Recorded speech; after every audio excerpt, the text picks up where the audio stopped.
اللہ تعالیٰ فرماتے ہیں کہ میرا بندہ میرے لیے اپنا کھانا پینا اور خواہش نفس کو ترک کرتا ہے. الصیام لی، لہذا روزہ خاص میرے لیے ہے. وانا اجزی بہ، اور میں خود ہی اس کی جزا دوں گا. صحیح مسلم کی روایت کے الفاظ یہ ہیں: کل عمل ابن آدم یضاعف، ابن آدم کی ہر نیکی کا اجر و ثواب کئی گنا دیا جائے گا.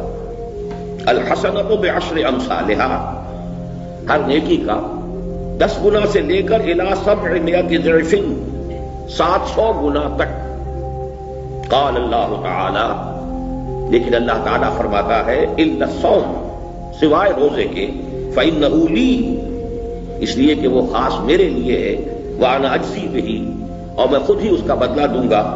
یدع شہوتہ وطعامہ من اجلی، میرا بندہ میرے لیے اپنا کھانا پینا اور اپنی خواہش نفس کو ترک کرتا